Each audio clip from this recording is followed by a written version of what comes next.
Nessa semana nós vamos encerrar o assunto Finança dos Discípulos no De Casa em Casa, e o tema específico é aquilo que nós entregamos ao Senhor sob a forma de dízimos e ofertas. O Salmo 24 diz que o Senhor é dono de toda a terra, ao Senhor pertence a terra e tudo que nela se contém, o mundo e os que nele habitam. Logo, todas as riquezas desse mundo pertencem ao Senhor, nós sabemos disso, mas nem todos os homens reconhecem isso. Nós que somos conquistados pelo Senhor, que entregamos nossa vida a Ele, sabemos que todo dia recebemos dele o sustento, a saúde, a família, tudo aquilo que temos.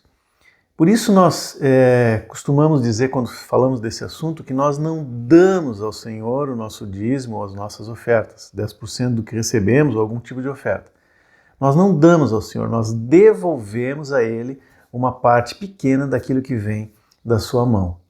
É um ato de gratidão, de reconhecimento da soberania do Senhor e também um ato de fé, porque nós sabemos que assim como Ele nos sustentou todos esses dias passados, até aqui, nós também seremos guardados, sustentados e abençoados pelo Senhor nos dias que vêm pela frente.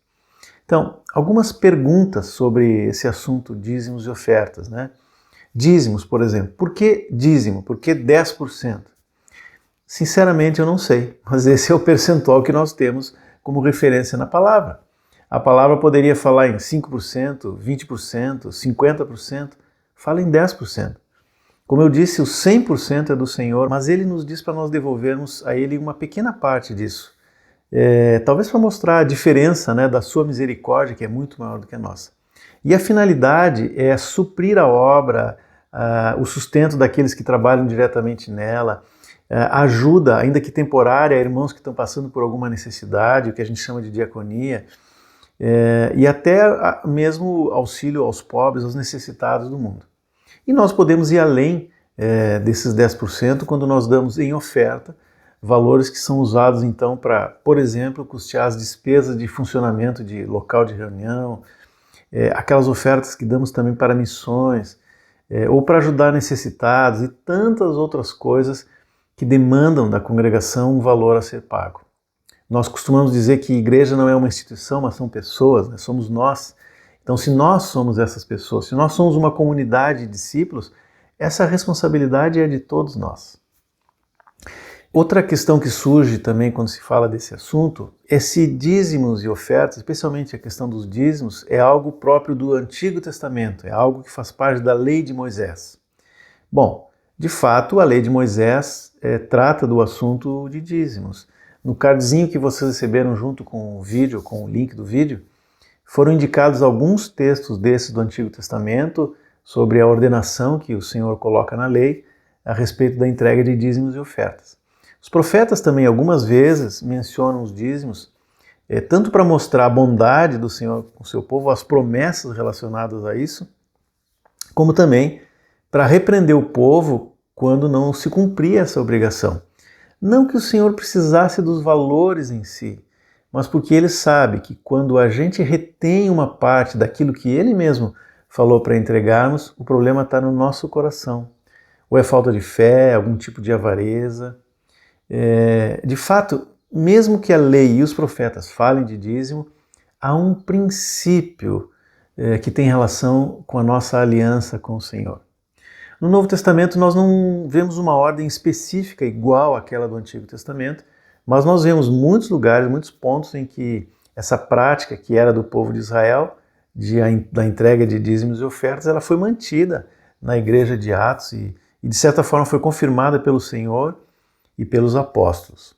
Outro ponto a abordar nessa questão de dízimos e ofertas é que hoje, infelizmente, nós vemos também um outro tipo de argumento relacionado a dízimos e ofertas, que é aquele argumento do tipo assim, você contribui com Deus e Ele te devolve muito mais.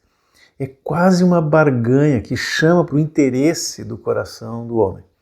Na verdade, esse tipo de ensino ou prática, que não é bíblico, ele é uma distorção daquilo que a Bíblia chama de prosperidade e de como recebemos as bênçãos da mão do Senhor.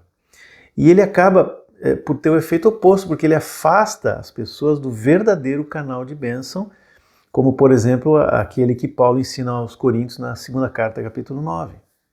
Um outro exemplo de como que a Bíblia trata o assunto, né, como que o próprio Senhor Jesus vê isso, está lá em Marcos 12 e Lucas 21, quando é relatado aquele encontro do Senhor, ou aquele ensino que o Senhor traz para os seus discípulos a partir da oferta que é dada por uma viúva pobre. Num ato assim de dependência, de gratidão, ela entregou as 2 moedinhas que ela tinha, colocou no lugar da oferta. Jesus olhou para aquilo e disse para os discípulos, olha, ela deu mais do que os outros. E olha que os outros deveriam ter dado quantias grandes. Por que Jesus disse isso? Porque aquela mulher deu a si mesma, ela deu a sua vida, não apenas cumpriu uma tradição. Ou seja, é o coração que conta para Deus. Então, irmãos, se o nosso ponto de partida nesse assunto não é a lei, nem algum tipo de barganha com Deus, como é que eu posso entender o princípio e a vontade do Senhor referente a dízimos e ofertas? Bom, para qualquer assunto na palavra, uma forma, algo que nos ajuda a entender melhor o que a Bíblia ensina, às vezes até um sentido de uma palavra ou a finalidade de uma prática, é olhar como ela foi apresentada pela primeira vez. E a primeira vez que nós vemos alguém entregando dízimos é no encontro de Abraão com Melquisedeque, que está relatado no capítulo 14 de Gênesis, dos versículos 18 a 20, um trecho bem pequenininho. E sendo que esse encontro é depois referido lá no livro de Hebreus também. Agora vocês devem lembrar o contexto, né? Ló, que era sobrinho de Abraão, ele havia se apartado de Abraão justamente por uma questão econômica, vamos dizer assim. Não havia lugar para o rebanho de Ló e os rebanhos de Abraão, e Abraão deu oportunidade para Ló escolher um lugar onde ele queria morar. E Ló olhou para as campinas perto de Sodoma e Gomorra, viu que havia muito pasto por ali e disse, é para lá que eu vou. Foi uma escolha, então, baseada nessa visão humana e terrena daquilo que era mais lógico, porque as terras das campinas certamente iriam alimentar melhor as ovelhas do que a montanha, para onde foi Abraão. Um lugar cheio de pedras, com pouca vegetação e perigos, né? Mas depois de um tempo morando em Sodoma, Ló foi levado cativo junto com todos os moradores daquela cidade numa guerra que houve lá entre os reis daquela região, tá? No capítulo 14 de Gênesis. E aqui eu queria fazer um parêntese, tá? Não é assunto para agora, é só uma reflexão, mas eu acho que vale a pena mencionar isso aqui. Porque quando nós nos aliançamos com o mundo visando algum benefício, como fez Ló, mais cedo ou mais tarde, nós caímos nas mesmas armadilhas e nos tornamos escravos junto com as pessoas do mundo. Tá bem? Como eu disse, é assunto para outra hora, fecho parênteses. Continuamos no encontro de Abraão com Melquisedeque. Abraão foi para libertar, foi em defesa da família de Ló e conseguiu libertar não só Ló e os seus familiares, mas todos os moradores de Sodoma. Por isso, logo depois que Abraão vence essa batalha, o rei de Sodoma vai até o encontro de Abraão para falar com ele, provavelmente para agradecer por aquela intervenção libertadora. Isso está registrado lá no versículo 17 de Gênesis 14. Porém, antes que o rei de Sodoma conseguisse falar com Abraão, surge um personagem novo, assim, meio até enigmático, que não foi mencionado até aquele momento, que é chamado Melquisedeque. E o texto bíblico diz o seguinte, acho que vale a pena a gente ler, Gênesis 14, 18 a 20. E Melquisedeque, rei de Salém, trouxe pão e vinho. Ele era sacerdote do Deus Altíssimo. Ele abençoou Abraão e disse, Abraão, seja abençoado pelo Deus Altíssimo, que criou os céus e a terra, e bendito seja o Deus Altíssimo, que entregou os adversários de você nas suas mãos. E Abraão deu a Melquisedeque o dízimo de tudo. Aqui não diz, depois lá em Hebreus vai dizer que era o dízimo dos despojos que ele havia retido dos reis que ele venceu. Embora esse trecho seja um trecho bem curtinho, com 3 versículos, eu acho que não foi uma conversa muito rápida não, porque fala que Melquisedeque trouxe pão e vinho. Isso nos fala de comunhão, eles devem ter sentado e conversado por um bom tempo. E sem entrar na discussão de quem seja Melquisedeque, o que ele falou com Abraão já é suficiente para nós entendermos qual o princípio que está por trás de qualquer forma de entrega ou de oferta que nós fazemos ao Senhor. Lembrando de novo que Ló havia optado pela região que, teoricamente, lhe daria mais rendimento e melhores condições de enfrentar as dificuldades da vida do que Abraão. Mas naquele momento foi o poder de Deus que o salvou usando Abraão. O texto diz que Melquisedeque era sacerdote do Deus Altíssimo, aquele que criou os céus e a terra. E foi pelo poder do Deus Altíssimo que Abraão foi vitorioso, contando apenas com 318 homens, contra reis que dominavam toda aquela região, era um império, a região de Elão, o que seria a Babilônia. Eu fico imaginando que depois daquela conversa com Melquisedeque, Abraão deve ter olhado para trás e visto a mão de Deus em cada coisa, em cada momento, em cada luta, em cada dia de vitória da sua vida. Se ele já era um homem de fé, e nós sabemos que era, a partir daquele encontro, a fé de Abraão se fortaleceu ainda mais. A confiança na soberania de Deus, a certeza do seu cuidado, foram essas coisas que motivaram Abraão a dar o dízimo dos despojos, como está escrito aqui no texto e repetido lá em Hebreus. E essa, vamos botar assim entre aspas, essa intromissão de Melquisedeque foi precisa, foi no momento certo, porque Abraão ainda iria conversar com o rei de Sodoma.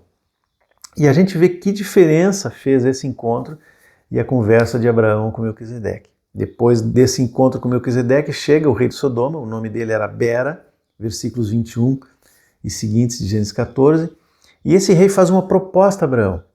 Ele diz, olha, além do que você já tem aí dos despojos de guerra, pode ficar com todos os bens de Sodoma, eu só quero as pessoas, pode ficar com tudo para ti. O que parecia ser uma boa oferta, na verdade, era uma armadilha. Mas Abraão já tinha conversado com Melquisedeque. E por causa dessa conversa, ele respondeu assim ao rei de Sodoma. Versículo 22 e 23. Mas Abraão lhe respondeu, juro pelo Senhor, o Deus Altíssimo, que criou os céus e a terra, que nada tomarei do que é seu, nem um fio, nem uma correia de sandália, para que você não diga, fui eu que enriqueci a Abraão. Interessante nesse texto é que Abraão usa a mesma expressão que ele ouviu de Melquisedeque. Para o rei de Sodoma, ele usa essa expressão, o Deus Altíssimo que fez os céus e a terra. É como se Abraão estivesse dizendo o seguinte, olha, esse Deus a quem eu sirvo, é dele que vem o meu sustento, a minha força, e ele é o meu libertador. Eu não preciso de nada do que tu tem. Qualquer bênção que Abraão tivesse recebido ou viesse a receber, tinha como base o fato de que Deus, esse Deus Altíssimo que fez os céus e a terra, por misericórdia, por amor, é o que estava mantendo Abraão. Abraão não precisava e até rejeitava qualquer coisa que viesse de outra forma. Isso mostra uma prova, uma mostra da aliança, da relação de fé e de confiança que Abraão tinha com o Senhor, que ele vinha desenvolvendo com o Senhor. Agora eu pergunto, irmãos, será que a nossa aliança com o Senhor pode ser diferente? Será que nós nos relacionamos com Ele na base da lei? Nós entregamos o dízimo porque temos uma ordem? Ou pior do que isso, para fazer uma barganha, uma troca com o Senhor? Claro que não. Nós ofertamos ao Senhor com dízimos ou qualquer outro tipo de oferta, até mesmo o que fazemos, nosso trabalho na obra, nosso tempo, a nossa casa aberta aos irmãos. Tudo o que fazemos para o Senhor e porque Ele é o Deus Altíssimo, aquele que é dono da terra e de tudo que nela se contém, como diz o Salmo 24. E esse Deus soberano, poderoso, acima de tudo e de todos, nos dá o pão de cada dia, nos dá saúde, nos deu uma família e coroa tudo isso com a própria entrega de si mesmo, a sua vida. Ele nos deu o seu Espírito para que nós tivéssemos vida eterna. Agora, como nós não vamos ter alegria e satisfação na hora de devolver ao Senhor uma pequena parte de tudo isso? O que nos complica às vezes, se é que não estamos fazendo, é a avareza ou a falta de fé. O contrário de ser avarento é ser generoso, desprendido, dadivoso nas ofertas ao Senhor, na obra, aos irmãos, aos necessitados.